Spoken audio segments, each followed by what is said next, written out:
இன்றைக்கு நாம் தியானிக்க இருக்கிற வசனம் எரேமியா 1ஆம் அதிகாரம் 5வது வசனம். நான் உன்னை தாயின் வயிற்றில் உருவாகும் முன்னே உன்னை அறிந்தேன். நீ கர்ப்பத்திலிருந்து வெளிப்படும் முன்னே நான் உன்னை பரிசுத்தம் பண்ணி உன்னை ஜாதிகளுக்கு தீர்க்கதரிசியாக கட்டளையிட்டேன் என்று சொன்னார். இங்கே கர்த்தர் எரேமியா தீர்க்கதரிசியோடு இங்கே இடைப்படுகிறார். இந்த எரேமியா புஸ்தகத்தில் 1வது அதிகாரம் 2வது வசனத்தில் பார்த்தீங்கன்னா, இங்கே ஆமோனுடைய குமாரனாகிய யோசியா என்கிற யூத ராஜாவுடைய நாட்களில் அவன் அரசாண்ட 13ஆம் வருஷத்திலே இவனுக்கு கர்த்தருடைய வார்த்தை உண்டாயிற்று. யாருக்கு? எரேமியா தீர்க்கதரிசிக்கு கர்த்தருடைய வார்த்தை கடந்து வருது.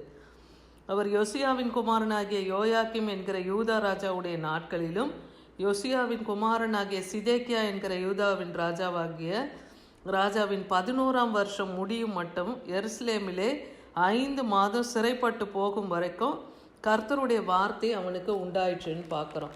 இந்த எரேமியா தீர்க்கதரிசியை கர்த்தர் எதற்காக தெரிந்து கொள்ளுகிறார்னா, அப்போது ஆண்டு வந்த இந்த சிதேக்கிய ராஜா, யூதாவின் ராஜாவாக இருந்த அந்த சிதேக்கியாலாம் விக்கிரகத்தை பின்பற்றுகிறவர்களாக இருந்தாங்க. அவங்களை எச்சரிக்கும்படியாக அந்த ஜனங்களை தவறான வழிகளில் நடத்தாதபடிக்கு யூத ஜனங்களை அவங்களை எச்சரிக்கும்படியாக தான் இந்த எரேமியாவை தீர்க்கதரிசியாக கர்த்தர் தாயின் கருவிலேயே அவரை தெரிந்து கொண்டார். அதுதான் அவர் சொல்கிறார், நான் உன்னை தாயின் கருவிலே தெரிந்து கொண்டேன், உன்னை கர்ப்பத்தில் வெளிப்படும் முன்னே உன்னை நான் பரிசுத்தமாக்கினேன், ஜாதிகளுக்கு உன்னை தீர்க்கதரிசியாக வைக்கிறேன்னு சொல்கிறார். இந்த வார்த்தையை கேட்ட எரேமியா தீர்க்கதரிசி, இதில் எரேமியா 1:6 பாருங்கள், அப்பொழுது நான் கர்த்தராகிய ஆண்டவரே, இதோ நான் பேச அறியேன், சிறு பிள்ளையாக இருக்கிறேன் என்றேன்.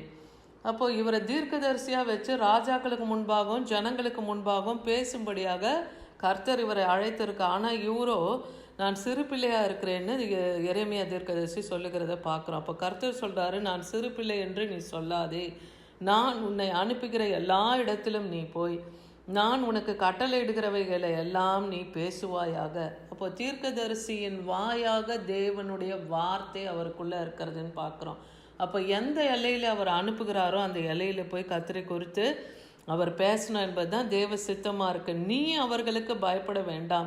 அப்போ உனக்கு எதிராக இருக்கிற இந்த ராஜ்யத்துக்கும் அந்த ராஜாவுக்கும் பிரபுக்களுக்கும் அந்த யூத ஜனங்களுக்கும் நீ பயப்பட வேண்டாம், உன்னை காக்கும்படி நான் உன்னோடு இருக்கிறேன் என்று கர்த்தர் சொல்லி, கர்த்தர் தமது கரத்தை நீட்டி அவன் வாயை தொட்டு, இதோ என் வார்த்தையை உன் வாயிலே வைக்கிறேன் என்று சொல்லி எரேமியா தீர்க்கதரிசியை கர்த்தர் அழைக்கிறார்.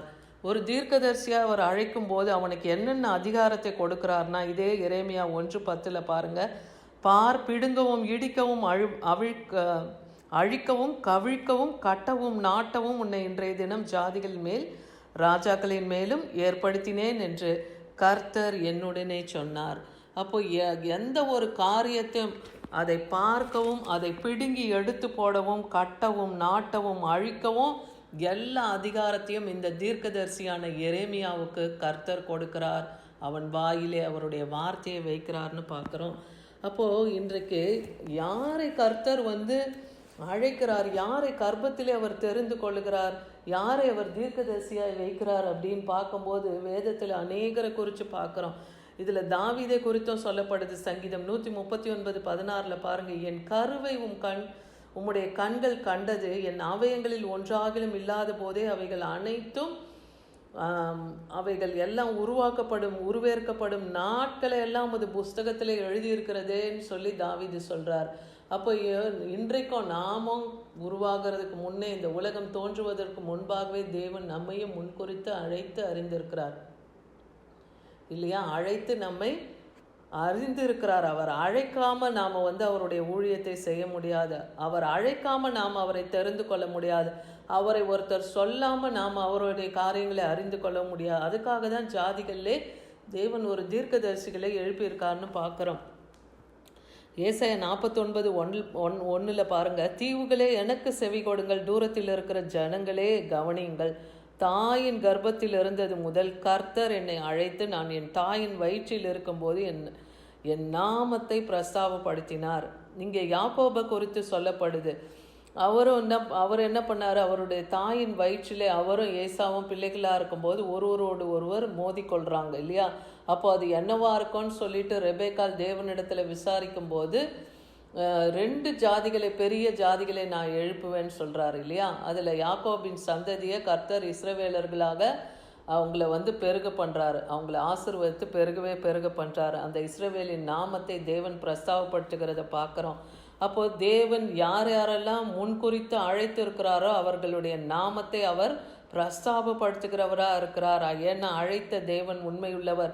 அதே போல் நம்ம புதிய ஏற்பாட்டில் பார்க்கும்போது பவுல் அப்போஸ்தலனை குறித்தும் சொல்லப்படுது. அங்கே கலாத்தியர் 1ஆம் அதிகாரம் 15-16 வசனத்தில் பார்க்கும்போது, அப்படி இருந்தும் நான் என் தாயின் வயிற்றில் இருந்தது முதல் என்னை பிரித்தெடுத்து தம்முடைய கிருபையினாலே அழைத்த தேவன். அப்போது ஒரு சாதாரண மனுஷனாக இருந்த அந்த சவுல் பவுலா மாறுறார் இல்லையா. அவரையும் கர்த்தர் தாயின் வயிற்றிலிருந்து தெரிந்து கொள்ளுகிறார். அவருடைய கிருபையினாலே அழைக்கிறார்னு பார்க்குறோம். கிருபையினாலே அழைத்த தேவன்.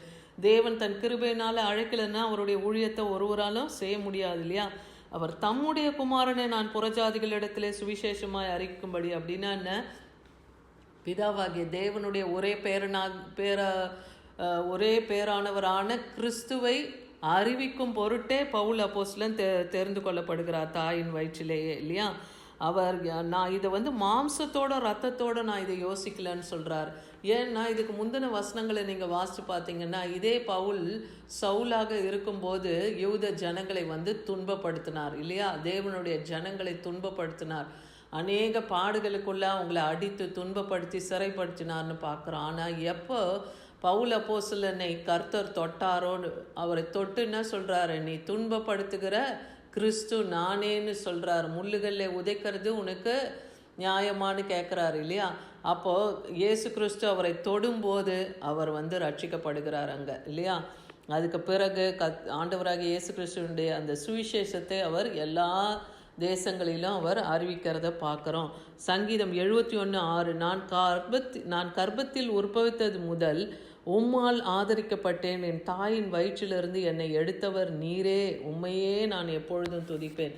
இங்கே தாவீது தேவனை எப்படி உயர்த்துகிறார் பாருங்க. கர்ப்பத்தில் உற்பவித்தது முதல் உம்மால் நான் ஆதரிக்கப்பட்டேன், என் தாயின் வயிற்றிலேருந்து நீங்கள் எடுத்தீங்களே, அதனால் நான் உங்களை எப்பவும் துதித்துக்கிட்டே இருப்பேன். அதனால்தான் கர்த்தரை நான் எக்காலத்திலும் ஸ்தோத்தரிப்பேன், அவர் துதி என் வாயில் இருக்கும்.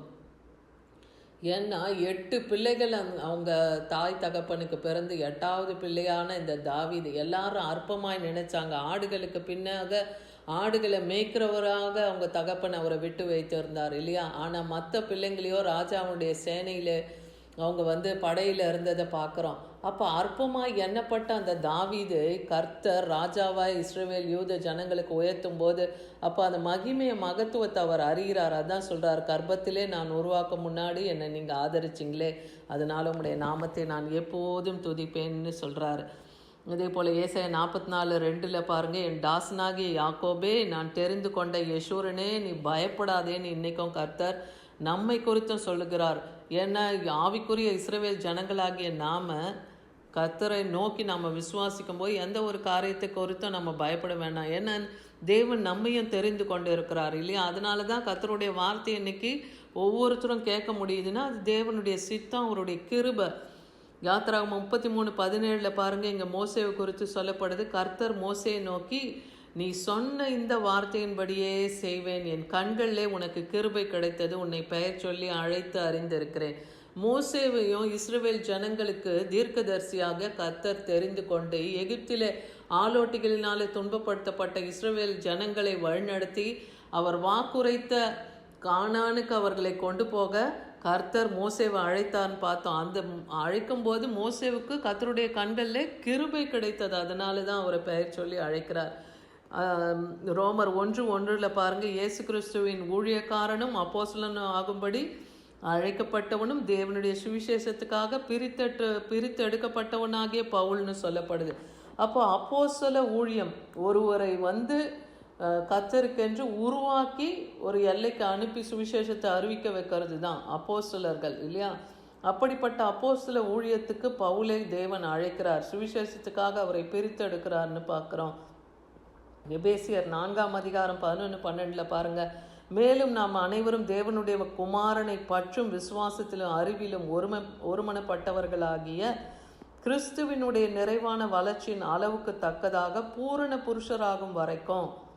அப்போது தேவனால் நாம் அழைக்கப்பட்டு இருக்கிறோம். விசுவாசத்திலும் அறிவிலும் ஒருமனப்பட்டவர்களாய் கிறிஸ்துவுடைய நிறைவான வளர்ச்சியிலே பூரண புருஷராய் விளங்கும்படி நம் உள்ளான மனுஷனை நாளுக்கு நாள் தேவன் பலப்படுத்தும்படியாக நம்மை ஒப்பு கொடுத்து கர்த்தருடைய வார்த்தையிலே நித்தமும் வளர்கிறவர்களாய் பரிசுத்தவான்களாய் சீர் பொருந்தும் பொருட்டு சுவிசேஷ ஊழியத்தின் வேலைக்காக கிறிஸ்துவின் சரீரமாகிய சபையை பக்தி விருத்திக்கு நடத்துறதுக்காக தான் கர்த்தர் ஊழியக்காரர்களை தெரிந்து கொள்ளுகிறார். அதுதான் 5 விதமான ஊழியங்களை தேவன் தெரிந்து கொள்ளுகிறார். அதுதான் அப்போஸ்தல ஊழியம், போதக ஊழியம் இல்லையா, மேய்ப்பரின் ஊழியம், தீர்க்கதரிசன ஊழியம், அப்போஸ்தல ஊழியம்னு பார்க்குறோம். இப்போ இந்த 5 வகை ஊழியத்துக்காக தான் இந்த நாட்களில் அவர் மரித்தவர் 3ஆம் நாள் உயிரோடு எழுந்து வராரு. 40 நாள் அளவும் அப்போஸ்தலர்களுக்கு ஆண்டவராக இயேசு கிறிஸ்து காட்சி தருகிறார். அதுக்கப்புறம் சுவிசேஷத்தை உலகமெங்கும் யூதாவிலும் சமாரியாவிலும் எருசலேமிலையும் பிரஸ்தாவப்படுத்தும்படியாக அவர்களை அழைக்கிறார்னு பார்க்குறோம் இல்லையா. அதுதான் அப்போ ஊழியத்துக்காக அந்த 5 ஊழியர்களை அதான் அப்போஸ்தலர்கள், தீர்க்கதரிசிகள், அதுக்கப்புறம் போதக ஊழியம், மேய்ப்பு ஊழியம், இதெல்லாம் கர்த்தர் தெரிந்து கொண்டு அவங்கள கொண்டு சுவிசேஷத்தை அறிவிக்க வைக்கிறார். அப்போ யாரை தேவன் தாயின் கருவிலே தெரிந்து கொண்டு அவங்களை முன்குறித்து அழைத்து அறிந்திருக்கிறார், ஜாதிகளுக்கு அவர்களை தீர்க்கதரிசியாக ஏற்படுத்துவேன்னு சொல்கிறார்னா ஊழியக்காரர்களை, தீர்க்கதரிசிகளை, தன் வார்த்தையை கொண்டு போகிற ஒவ்வொருவரோடும் கர்த்தருடைய கரம் இன்னைக்கும் இருந்து பலப்படுத்தி அநேக ஆத்துமாக்களை கர்த்தருக்குள்ளாக நடத்தும்படியாக தேவன் வைக்கிறத பார்க்குறோம். அதனால் நாமும் கர்த்தருடைய வார்த்தையை கேட்கிற நாமும் அநேகருக்கு அவருடைய வார்த்தையை பிரஸ்தாபம் பண்ணி தேவ நாமத்தை மகிமைப்படுத்துவோம். ஆமென்.